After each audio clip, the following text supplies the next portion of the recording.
কাবিল তার ভাই হাবিলকে হত্যা করার পর বেশ কিংকর্তব্যবিমূঢ় হয়ে পড়ে। কোনো কোনো বর্ণনা মতে সে প্রায় 1 বছর পর্যন্ত ভাইয়ের মৃতদেহটি পিঠে করে ঘুরে বেরিয়েছিল, কারণ সে জানত না মৃতদেহ কি করতে হয়। এরপর আল্লাহ তাআলা 2টি কাক পাঠান। কাক দুটি নিজেদের মধ্যে লড়াই শুরু করে এবং একটি অন্যটিকে মেরে ফেলে। তারপর জীবিত কাকটি মাটি খুঁড়ে মৃত কাকটিকে পুঁতে ফেলে।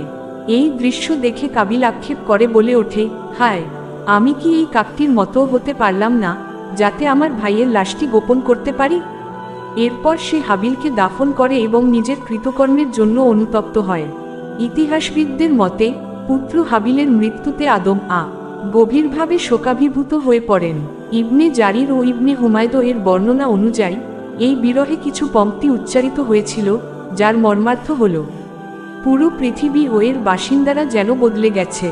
পৃথিবীর চেহারা ধূলিধূসর ও মলিন হয়ে পড়েছে। সবকিছুর স্বাদ ও ঘ্রাণ হারিয়ে গেছে এবং লাবণ্যময় চেহারার উজ্জ্বলতা ম্লান হয়ে গেছে। এর উত্তরে বলা হয়, হে হাবিলের পিতা, তারা দুজনেই তো চলে গেল, একজন নিহত, অন্যজন পাপে মৃতবৎ। আর যে বেঁচে রইল সে তো জবে করা পশুর মতো হয়ে গেছে এবং নিজের অপকর্মের ভয়ে আর্তনাদ করে ছুটে বেড়াচ্ছে।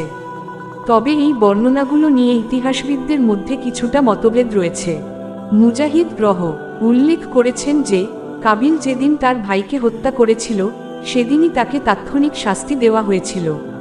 তার অবাধ্যতা, হিংসা এবং পাপের কারণে তার পা উরুর সাথে ঝুলিয়ে দেওয়া হয়েছিল এবং তার মুখমণ্ডলকে সূর্যের দিকে ফিরিয়ে রাখা হয়েছিল যেন সে সবসময় দগ্ধ হয়।